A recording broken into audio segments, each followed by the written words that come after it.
Hello, and welcome everybody to episode 6 of season 2 of Our Daily Magic, where we talk about rituals that we can use to cultivate magic in our daily lives. And when I say magic, let me just get really clear. We're talking about the presence of miracles and gratitude in co-creation. Now, these are words that we use every day. Magic is not something that has to be every once in a while or once in the blue moon. We can literally cultivate magic in our lives every single day. And we have a special guest today who will also be talking about how we can cultivate that in our relationships. So let me formally introduce Angela S. Walker, who is a relationship designer with over 10 years of experience. She's dedicated her life to helping singles and couples design relationship strategies that are comprehensive and customized for their specific relationship needs. She's also the author of How to Resolve Any Relationship Issue. The personal obstacles she's overcome makes assisting others on their relationship journey very rewarding. Angela is she's doing lots. Let me tell you that. One is that Dell and I had the honor to be a guest on her show. And we really got to take a deep dive with Angela, get to know her personally, and also let her into our journey. But Angela, that's just a little bit of your introduction. Would you like to give the rest to us in your words? Thank you so much, Kylie and Dell, for having me. I mean, I couldn't ask for anything better than being with two beautiful people. Absolutely. When you all came on the show, I was blessed by your presence and your transparency, and it gave so much realness to the audience to know, like, here's a couple that no one's perfect, but they're perfectly matched. And I love it. So I am happy to be here. And my story is just that it's so much compiled onto how I got here as a relationship designer and coach. And I want to make sure I really stress that word designer more than coach. Because a coach, we rah-rah you, we push you, we tell you you can do it, you can make it, it will work. And we push you to where you're trying to go. A designer actually designs that for you, help you say, what are you looking for in a relationship? What are your wants? What are your needs? What are your boundaries? And let's design based on that. Let's not design based on your parents. Let's not design based on your coworkers, your friends. Design based on what you would like in a relationship. And this is very crucial because so many times we try to design our relationships based on others. If it doesn't look like my mom and dad's, then it's a failure. It's not working. It's not successful. Well, if it doesn't look like my girlfriend's relationship, now I'm feeling sad because you don't give me what he's giving her. But who said that you need what he's giving you, right? Like giving her, right? So I help people deep dive into what they really want and need in a relationship. And we design based on that. I love that there's no bad or wrong, in what it is that you're talking about. There's only what you want, what you prefer, and what you don't. That is so special. Absolutely. And we worked through that. And honestly, you would be surprised how many people have a hard time doing that. Because a lot of times we're so used to giving out of ourselves and we're so used to depleting ourselves for others. It's really hard for us to take. And I know people would say, wait a minute, I thought people were really selfish. But if you really think about it, a lot of us, we're giving so much because we want someone to like us. We want someone to love us. We want someone to accept us. So we give everything and we don't ask for anything in return. And that crushes a relationship because now you've just entered into a one-sided relationship and that will never stand. You need two legs. It will never stand. Got it. Wow. And I just want to officially, bring in co-host Dell here, who is, working diligently to make sure that our podcast is able to reach as many people as possible because what you're sharing is so important. I mean, there's like so many dimensions, like you're saying, things end up being one-sided, one-dimensional. There's so many dimensions to consider, and sometimes what we want is not even considered.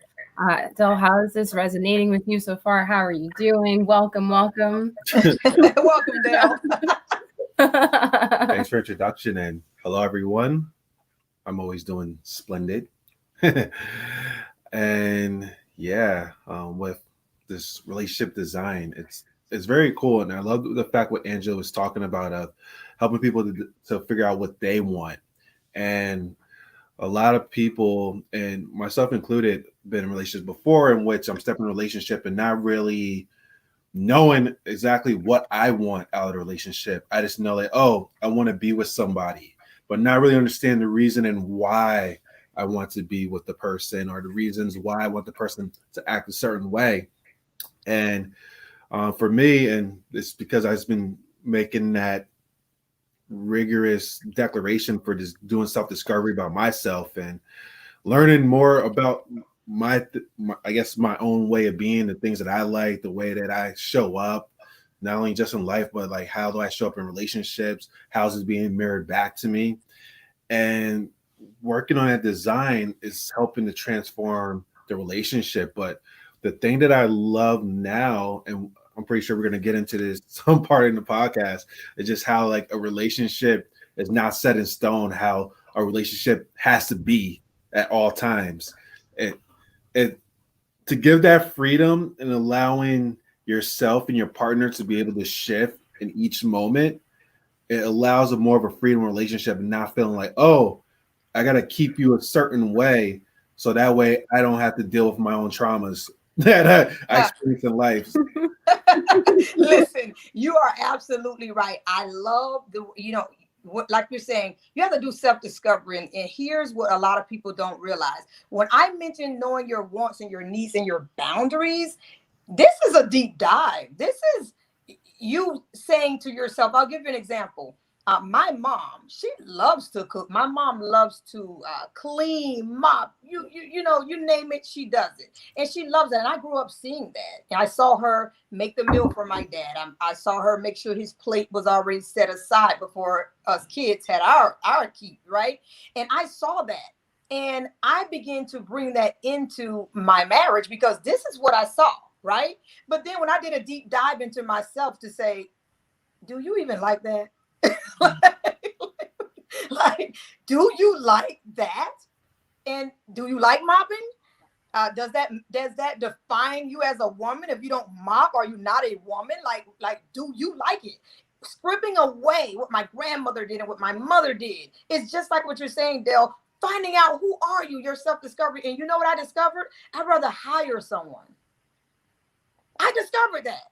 I also discovered that I'm really attracted to a man that likes to clean and cook. Oh, that turns me on.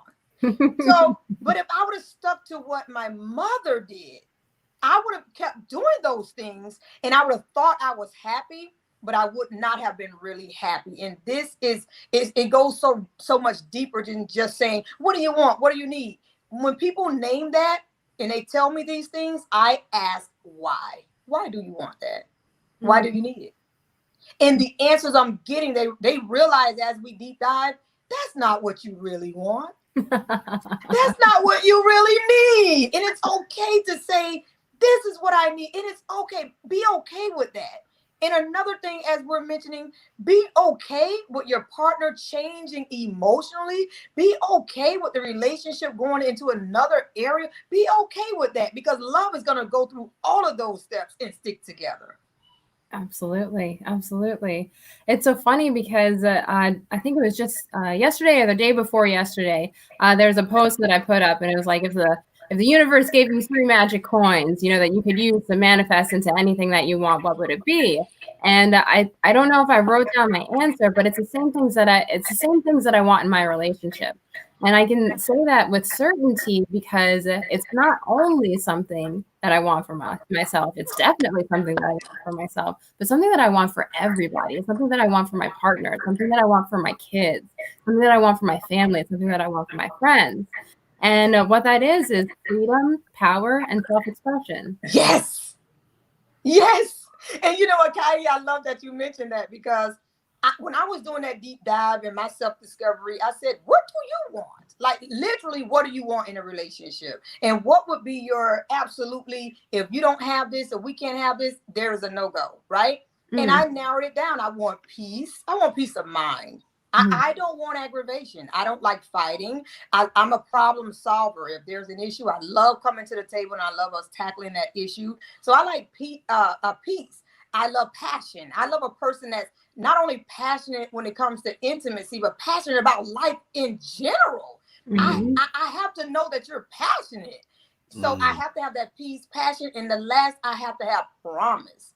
I have to know when we say this is what we're doing, when you give me your word and I give my word, it's set in stone. I can depend on your word because we believe in promise. So I literally intentionally put all P's, passion, peace, and promise, so I can remember in my psyche. And if you're trying to get me out of that, no, it's branded. I know what I want in a relationship. So I'm glad that you posted that because it's a challenge for people to say, if you only had 3 things that you want in a relationship, what would they be?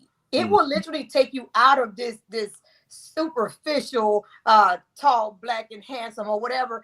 Girl, what do you want? Boy, what do you want? You need to know what is going to hold you in that relationship because we change. Features change. Ideologies change. It's so many things change. But if you can give me that peace, passion, and promise, we can do this. Nice. And Allison is joining us on the live stream. Welcome, Allison. She says, hola, great topic. Hola, ¿cómo estás, Allison? So, yeah, I mean, there we go. We've got one person sharing. And please feel free to type in the comments what it is that you want in your relationship. Allison says she wants passion, peace, and compassion. Yes. Yes. It is important to know these things because a lot of times we can get knocked off of what we want because now we can say we want something, but if you're easily swayed to something else, you don't really know what you want. You have to be solid in knowing, what do I want in a relationship? And guess what? Model what you want. Don't just say what you want and you're not that. I want peace, but I want peace, but I keep up a lot of drama. Hello, you know, it doesn't work that way. Yeah. You have to model what you want. I often say this, model what you want. Don't say, I love to go to fancy restaurants and every time he's calling you, you're at McDonald's somewhere. Like, model what you want. Yeah. Come on. Is it really what you want? Is it really who you are? Or are you looking for someone to give you that? Ooh. I love traveling, but you've never gone anywhere. Wow. Are you just trying to beef her up or beef him up to travel? You model what you want. Model it, because if you are it, I can see it and you really don't have to announce it. If I want peace, I don't have to announce it. You'll notice that I'm a peaceful person, that I don't keep up drama, that I know how to problem solve, that I know how to come to you when something's hurting me or I don't quite understand something. Always model what you want in a relationship. Very important. Wow. I wish there was like a sound effect, Boom. The truth that was just spoken. It is so profound there, and we see it a lot. People say what they want, but they don't mirror it. And the reason why too is a lot of us have this belief that something or someone is going to save us, type of thing. So they're looking for this partner to come save them for whatever life they're being experiencing right now. They don't realize, like, if you just embody that and be it now, one, you don't need to have that codependent energy towards like somebody coming in to provide you those things. You're going to be good. And what also is going to happen is people are going to come into your life. Even that partner is going to come into your life to mirror a whole nother level, because you no longer have that codependent energy. Like, I need this person so I can feel complete. I need this person so I can feel love and appreciation, or whatever it is. By you just embodying that, it becomes so much more powerful. Absolutely. When you embody, listen, that's why I say you don't have to make an announcement. I had this client that called me once and said, I just want a woman that has herself together. I want her hair done, her nails done. I want her to always look nice. Meanwhile, he looked like a couch potato. Meanwhile, you don't care about what you look like. But if you and mind you, let me just put this plug in, okay, Kai and Dell. I am also a coach. I said I love to say the designer over, but a coach, I tough love you. I will hit you right there, but it's in love. Mm-hmm. So meanwhile, you're looking like a couch potato and you're trying to put so much demands on someone else. Yeah. Why not you look nice? Why don't you keep yourself up? And she'll look and say, wow, this man keeps himself together. I think I need to brush this up. I think I need to look good. This is what we're talking about. Stop looking for a savior. Stop looking for someone to compliment you because they're doing so good. You do that and you would never have to speak because they'll do that and much more. Yeah. Yeah. And that's another topic that we can go into, just talking about what you just said about the person saying, oh, I want the woman, the nails done and everything else. And then you're not, of course, doing that for yourself, the grooming thing. And you see that a lot of women and men. They say like, oh, I want the person to be this, all these criteria. But then like for themselves, they're not there. And then it's like, oh, what about you? And then they say something like, oh, I want the person to accept me for who I am. Bingo. So then it's like, wait a second. So how come you can't accept this person for who they are? We need a sound effect on that one. Boom. Yeah. Boom. Yeah. But it happens all the time. Listen, you all know you're into the relationship field. You know this. And this is why I have to pull the coach, whistle out. When they come this way to me, I pull the coach whistle and say, enough. I keep hearing you tell me what you think this person should be. But when I actually ask for your resume, you're none of that. You're none of that. What do you bring to the table? You always want to know what someone else is bringing to the table. What do you bring to this same table? Yeah. We both have to order off this menu. Exactly. Hello. Yeah. Oh. Yeah. So you all are Kai, you and Dell. You're going to hear the designer come out through this interview and the coach. You'll know the difference. Love it. Yeah. But seriously, it was a long road here, okay? And I don't want to take the vibe down, but I must share my story, okay? I was married 14 years, have 5 children. Last November, my 16-year-old passed away. And during that marriage, the first 10 years, oh my God, they were awesome. We were buying homes, the cars, opening up the businesses together, traveling, having the kids, like literally doing so much together in that relationship in those 10 years. And then the last 4 years were literally living hell, if I can just say that. And infidelity was a part of the marriage. Verbal, emotional abuse was a part of the marriage. And unfortunately, it ended in divorce. And I remember such a dark time in that, going through that moment. And what's crazy about it is I have the first 4 kids of mine are all girls, okay? And they're adults now, except the boy. I have a 29-year-old, 27-year-old, 22-year-old, and now my son, he's 12. And I had all girls, and I was never going to stop y'all until I had that boy. Just let the record state. But when I was carrying my son, it was the darkest time in my life because that's when an infidelity was going on. And I remember lying on my couch for 6 months carrying this child. I never wanted to enter into my master bedroom because, that was always a sacred place to me with my husband and I. And now knowing that infidelity is here, it just didn't feel sacred anymore. So I was actually on the couch, and I remember for 6 months saying, literally making an appointment with depression. I'm not joking. Literally saying, okay, the kids are going off to school. I'm going to lay on this couch. I'm going to cover up with a blanket, and I just want to hurt. I just want to cry. I just want to be depressed. I would not recommend anybody doing that. Do not. don't draw that into yourself. I'm just being honest about my story. Do not say you want to be depressed. Even if you are, just don't say that. But I said it, and it took me into a very dark place where I literally was just done. And then something happened. The next day, after the 6 months, I remember this clearly. I remember dropping off the kids, and I said, I had a little thought, right? I said, if I can schedule depression, is it possible to to schedule happiness? Now, this was just me talking. I'm just talking, right? I said, can you schedule happiness? Like, even though everything is the same, like the situation is the same, can I just do that? I said, I'm going to put it to the test. Nobody was home, thank God, because I said, if anybody saw me doing this, they would say she's crazy, like literally. So I sat on the couch and I said, I am so happy. I was not happy, okay? I was hurting. I was miserable. I was wondering where was my husband at this. Like, I was just hurting. But I continued to say it. I said, I am so happy. I am so happy.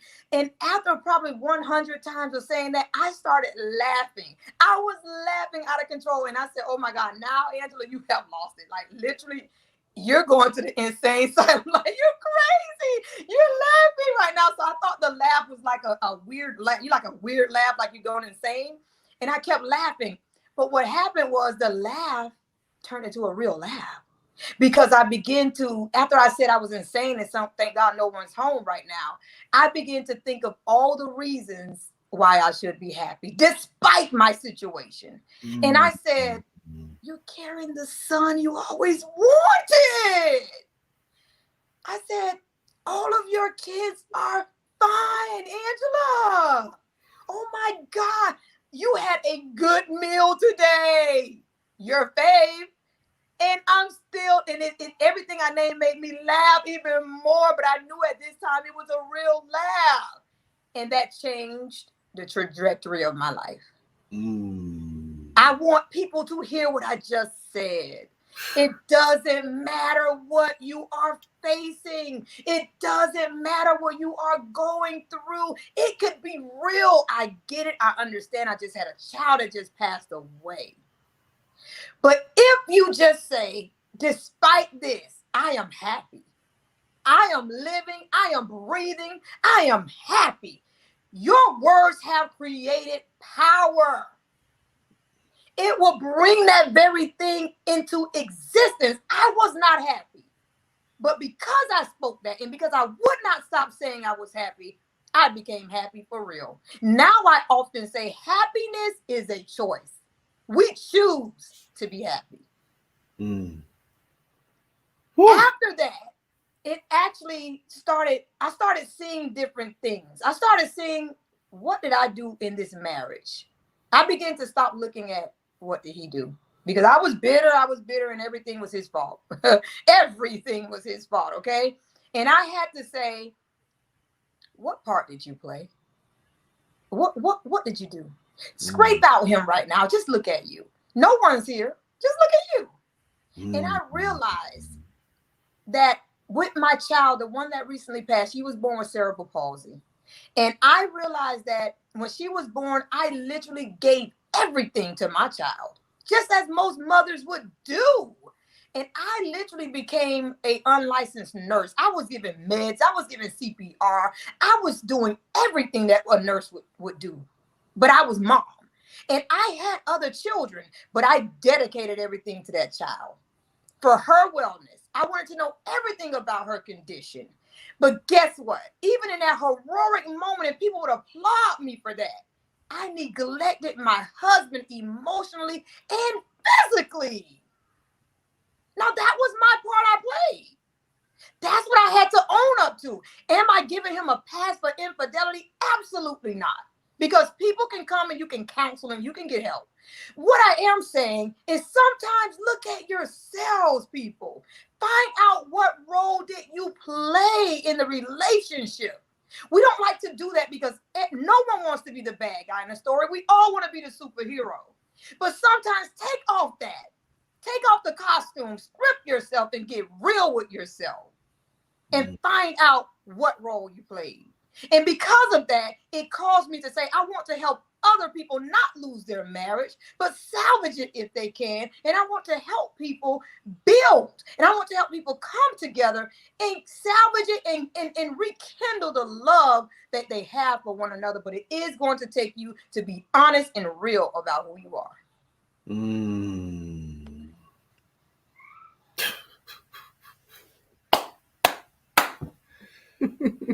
Wow. That's me. That's who I am. Yeah. Was that enough? That is way enough. And really well. Yes. There's just so much beautiful nuggets in what you just said. And I'm just going to just talk from what's coming up from what you just shared. I love the fact of you just accepting the depression that was happening to you in that moment. And in my world, I like to call it like surrendering to what is and accepting what is in the moment and allow it. Okay, you're here, bring it on. And that's what I see with you with the depression. All right, bring it on. But you also came to this realization because you sat with it long enough, like, wait, I have that choice if I want to continue in this or do I want to shift into something else? And you chose the happiness to go into the happiness. But then you got to get into the space of happiness and realize the moments you could be happy for. But the most powerful thing that you've done, and I give you kudos for it because I've done the same thing for me, and we talked about on your podcast, is taking accountability for how you show up in relationships. It's not always, well, it's never just one person side of things. And a lot of people, I've done it before too, like to take the victim card of feeling like, oh, this person did me wrong and this stuff. Try to justify the reasons why you showed up, how you showed up, compared to being accountable for how you showed up and played your part for this co-creation. Because every relationship, not even just a love relationship, but every relationship in our life, we're co-creating some type of symphony together with this person. And it's all dependent on how we're showing up in each moment. And each of us are helping each other in a beautiful way to discover more about ourselves and to go through the healing. And for me, being on both sides of things, of being a person that have committed infidelity in relationships before and the person that experienced it on both sides, I can understand where each person is coming from for the reason why they did what they did. And at the end of the day, was trying to feel good, looking for a reason to feel good or reason to feel secure, feel confident, feel appreciated, all these different things. So for you sharing that, the accountability, that's like the number one thing that changes not only just the relationship, but it changes your life. You're accountable for how you're showing up in every moment and realizing, wait, maybe it's not just this person being an asshole. How was I being an asshole or whatever? And it hurts, like, oh yeah, when you're peeling back the onion, man, you might cry sometimes because you're like, I was ugly, I was at fault, I had a role to play in it. That hurts. But it's so liberating because it raises your awareness. Because now, once you become an honest person, once you become a person that's real with yourself, there's no looking back because you see the freedom in it. And you will step into another relationship in that. You will step into that to say, everything I do and everything I accuse someone of, let me look at me. It will no longer be, you never listen to me. It will be, how come he never listens to me? How come she never listens to me? It changes the way you do relationships when you're real with who you are. Yeah. Shifting that inner relationship so the external relationships start to show up in a different way. And that's a great words to say because I notice a lot of people out there and I see it all the time, like, why I keep attracting these men or attracting these women, the same people over and over again. And in my mind, in my intuitive mind, I I'm like, oh, maybe because the universe is trying to help you to get through something you need to get through. Absolutely. Absolutely. I hear the same thing. Why do I keep attracting, these bums? And why do I keep attracting? And then when I dig deep into who they are, they're such a nurturing person. and they give to that, and they're not realizing that you're drawing that to you. Listen, hear me clearly. We're nurturers. That's fine. However, you can be abused in anything. Anything could be abused. And if you're not aware that I am such a nurturer, I draw to people that have issues in life. I want to pat them up. I want to wipe their tears. And now you have a house full of people that are needy because you're such a nurturer. But when you realize I am a nurturer, but I cannot save the world. Maybe it is not for me to nurture this individual. We will begin to see again, what role are you playing? You're playing that nurturer. You're playing the savior role. You're doing that. No one's asking you for that. You hear a sad story and you begin to talk. You hear a sad story, you say, oh, I can help you fill out child support paperwork. Oh, I can help you do. You keep volunteering. Of course, they're going to draw near to you. You have to realize your weakness. Sometimes that great strength you have could be your weakness. Watch it. Be aware of what you bring. Be aware of what you bring and make sure you're very conscious if someone's using that very thing that you bring. Boom.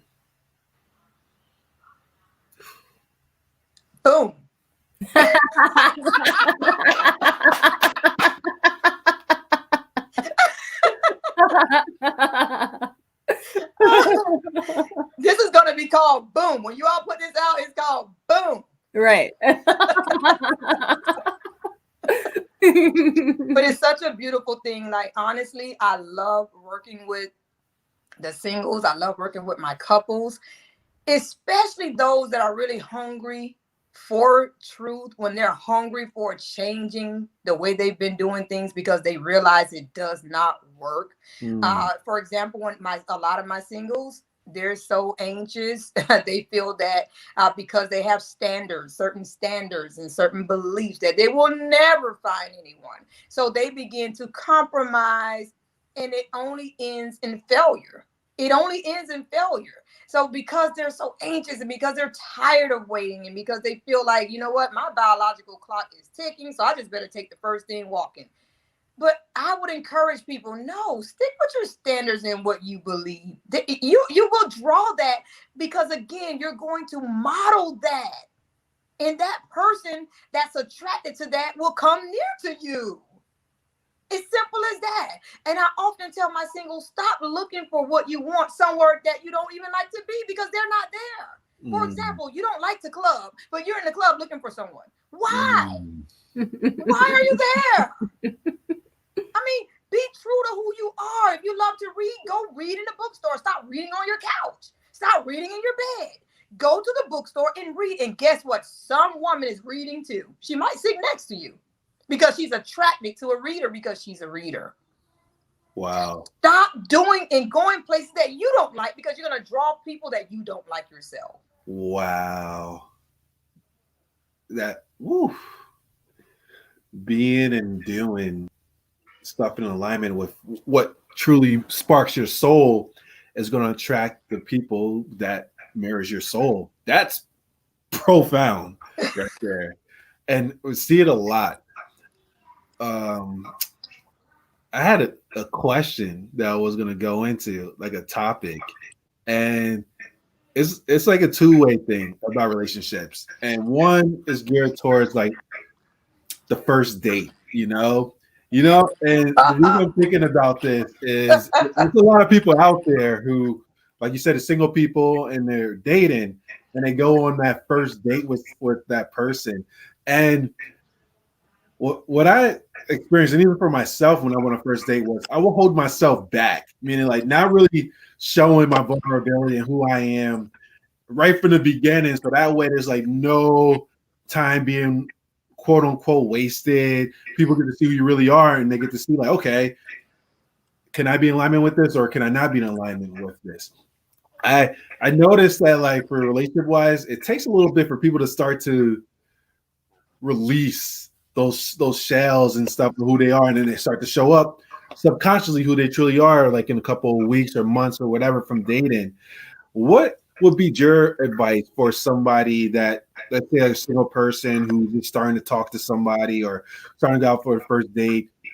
What do you feel about somebody potentially being vulnerable right from the get-go, showing the case of who they are, compared to like, wait, I don't want this person to see who I really am for fear of being rejected or whatever fear it might happen?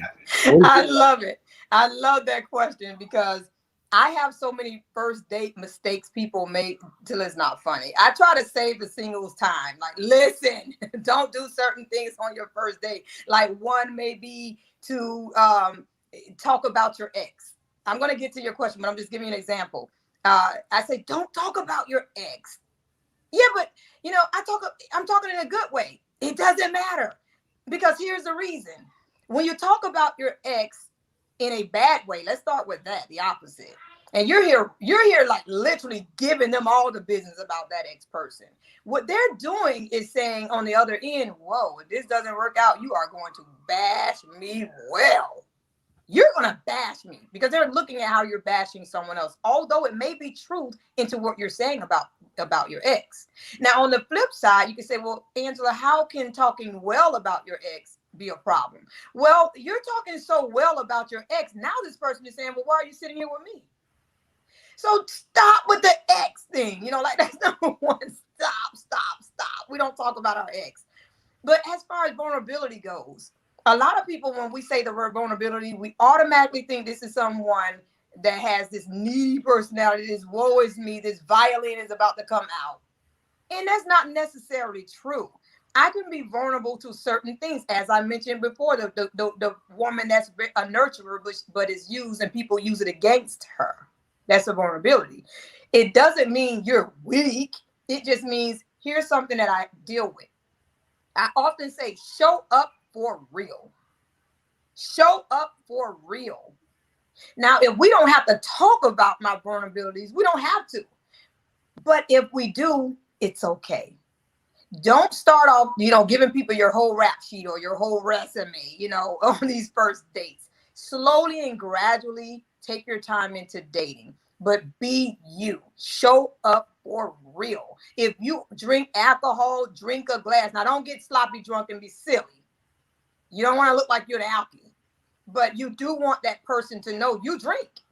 Because if you pretend and then later down the line you want to get a bottle, this person is blown out the water. They're shocked because they never knew that about you.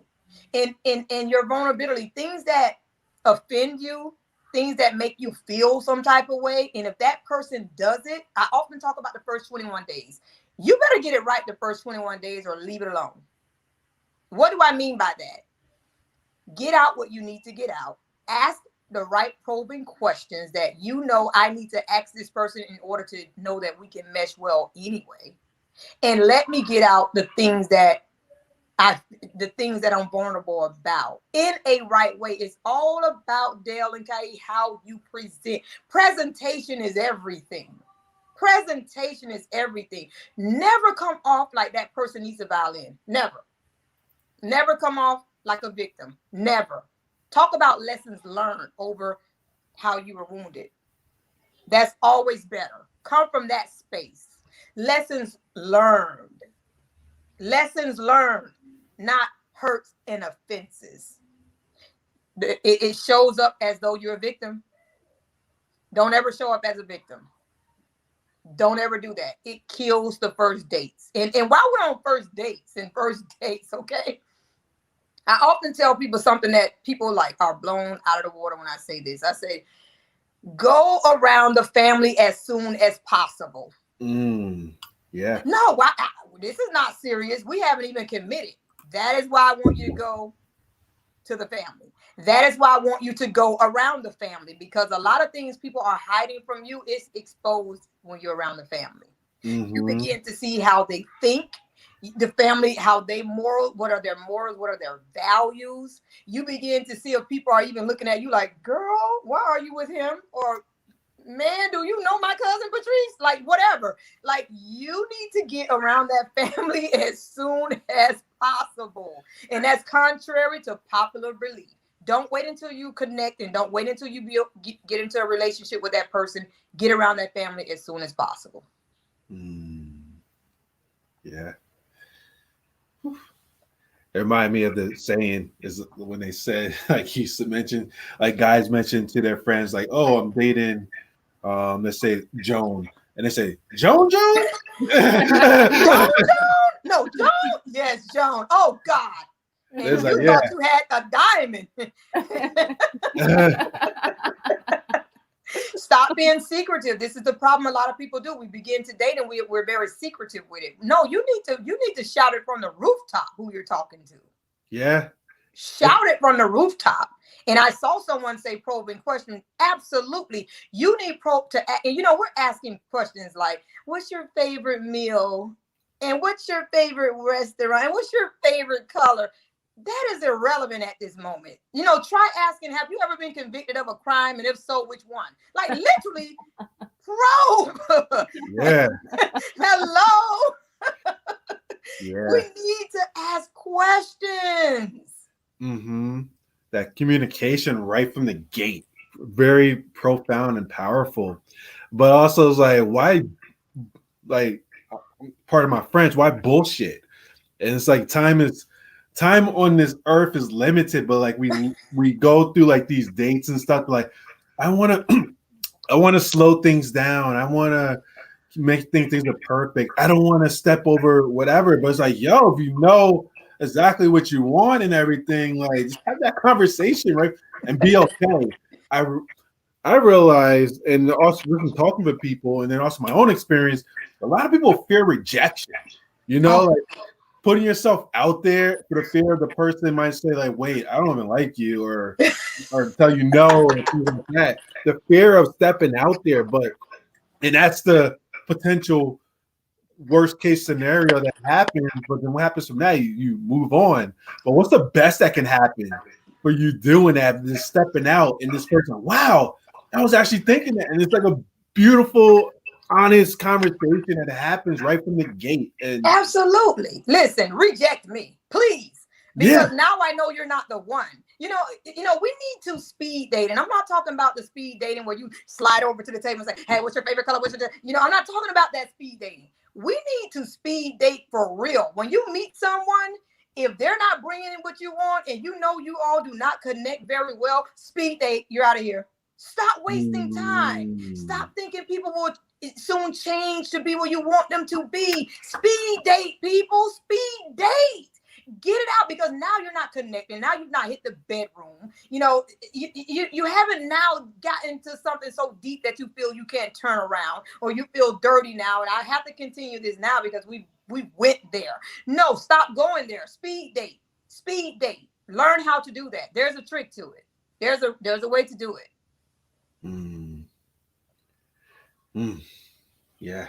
Bam.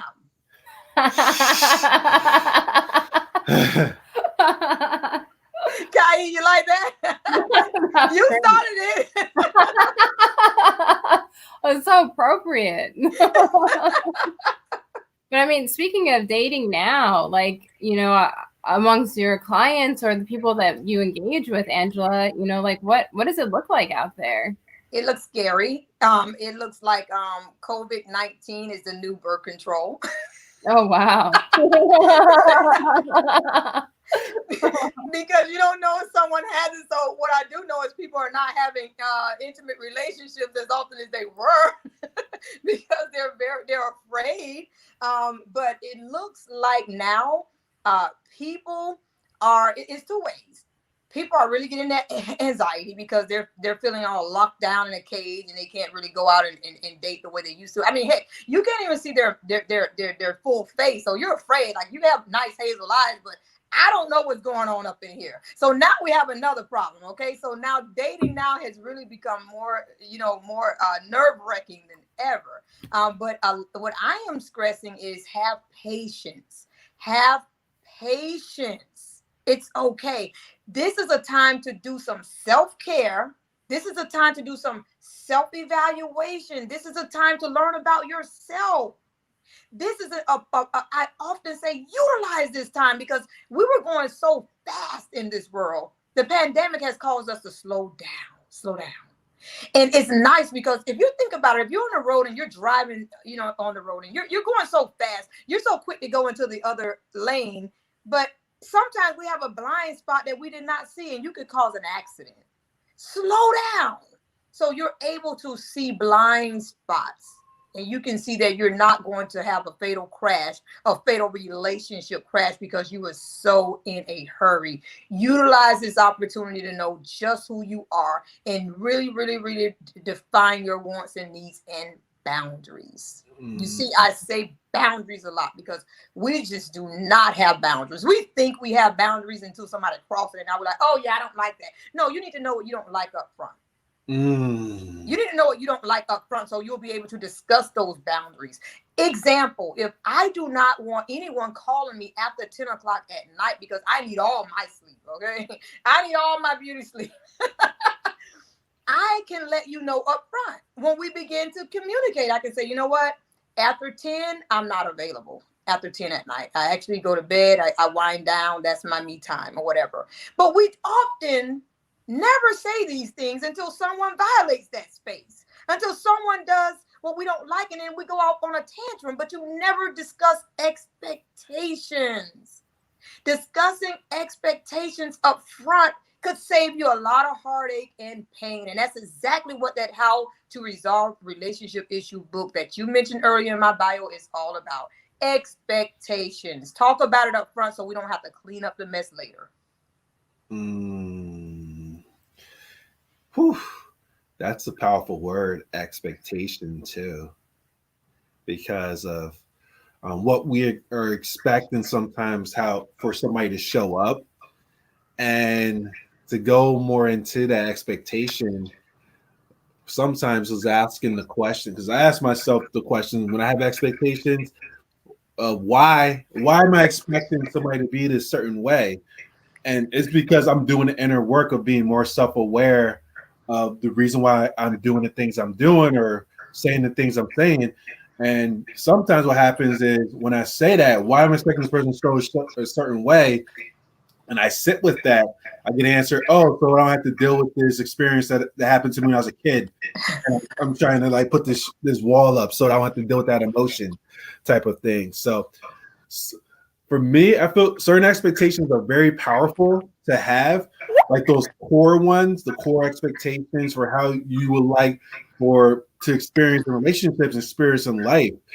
But do you feel like potentially like some people have expectations a little bit too much, in which they just have these expectations so they have to deal with the inner work of with these parts of themselves that just need some love?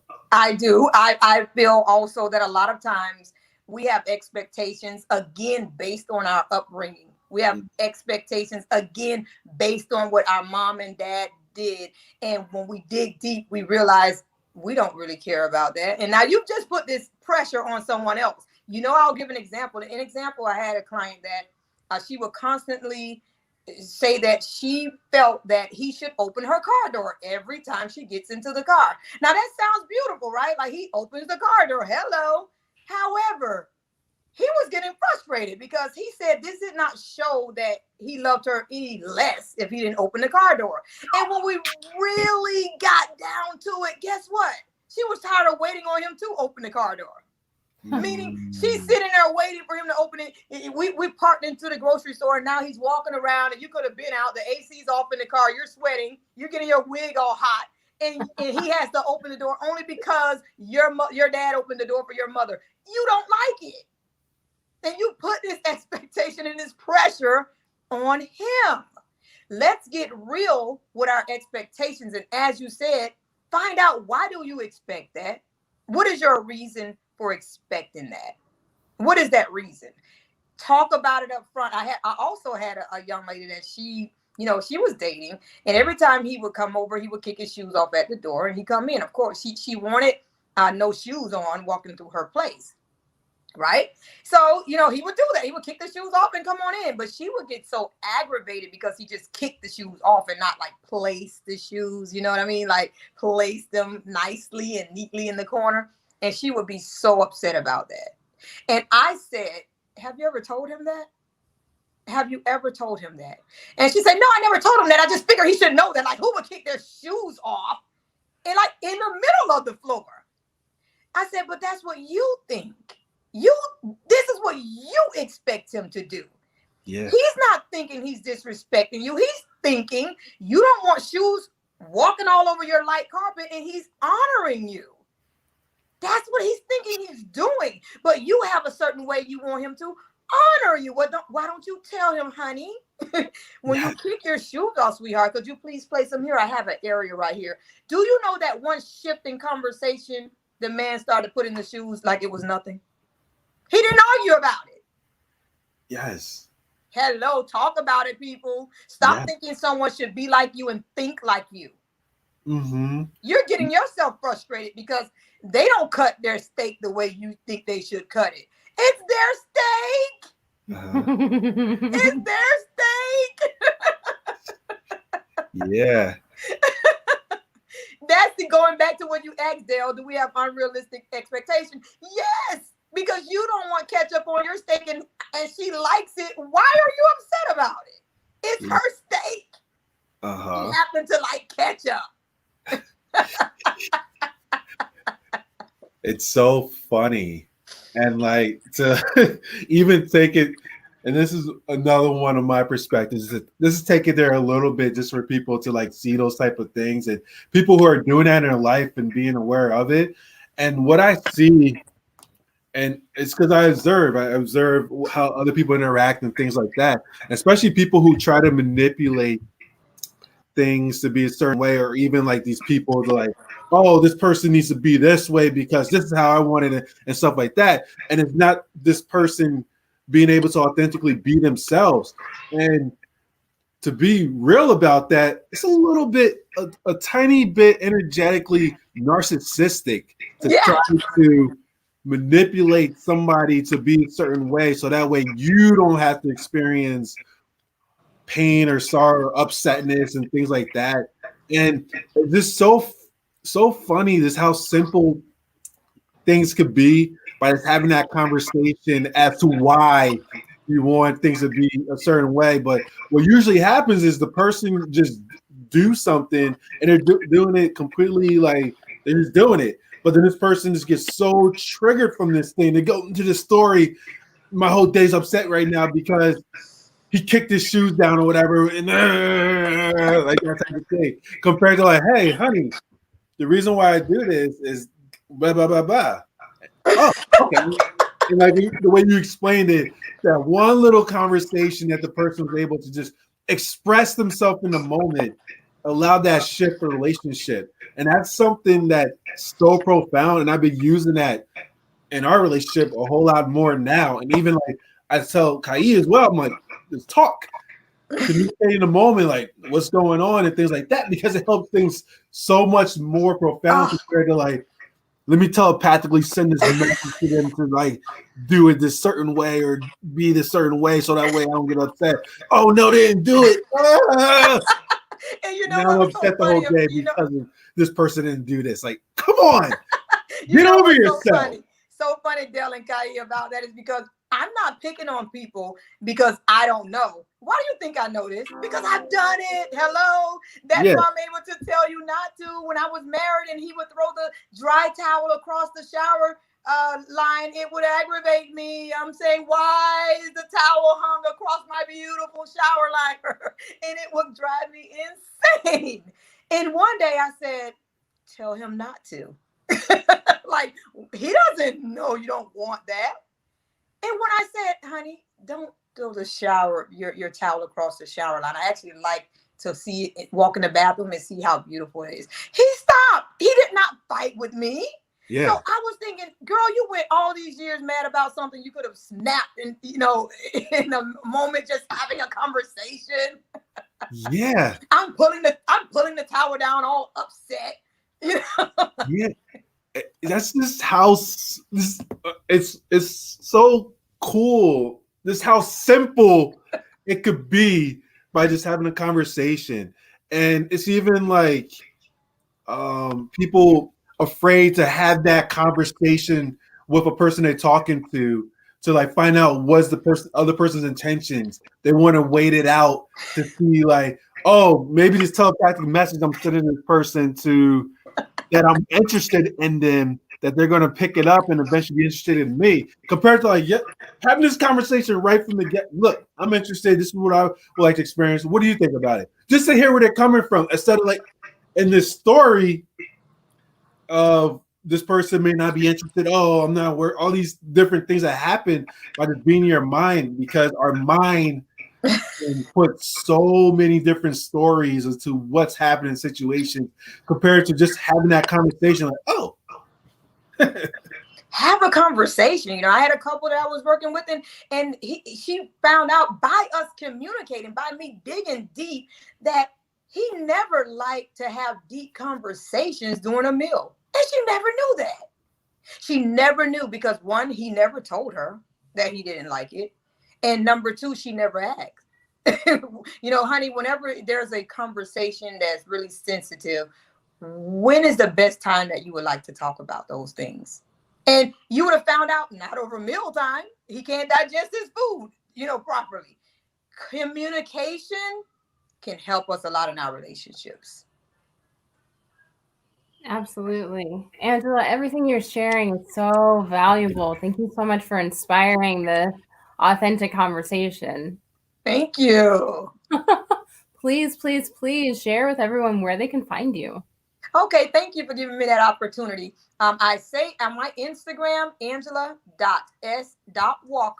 is my Instagram page. In that link, you would actually be able to click there and see any classes I'm having, freebies, my book, anything that I have coming up, my services. And also I have a Facebook page, the Conversation Inspiration Relationship Room. And I have to tell you about that. Make sure you all follow that page. Get into that in the Facebook group, because I often give weekly relationship lessons. So Facebook, the Conversation Inspiration Relationship Room. And again, Instagram, Angela.s.walker. Thank you.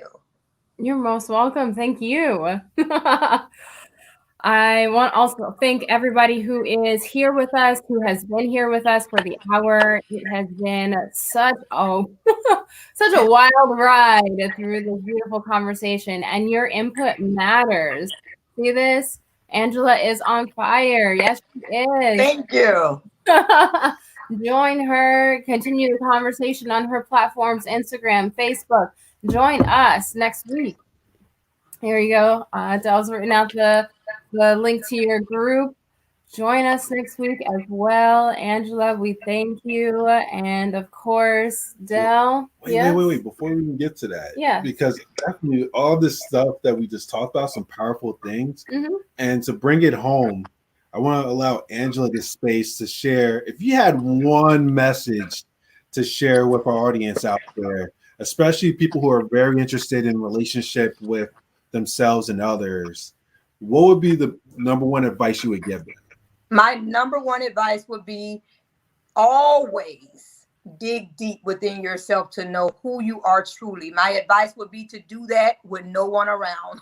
Do that where you can get so clear with yourself that you know who you are. And with that, you'll be able to model who you are. And you will have that relationship that is sustainable and that's healthy and long lasting. Mm. Bam. Yeah. Thank you. It was such a pleasure, you guys. I love you. You know, I love your relationship. And this was such a pleasure. Every time I talk to you all, it doesn't really seem like we're interviewing. It looks like we're having some coffee and talking. So, you know, it's such a pleasure. I love it. Keep up the good work. I wish you all well. Likewise. And thank you once again for this amazing space we co-created together, and just share powerful wisdom that not only for our audience, but for us as well. And it's always a pleasure. And thank you. Thank you so much. Thank you. Thank you, everyone. Stay tuned and stay magical.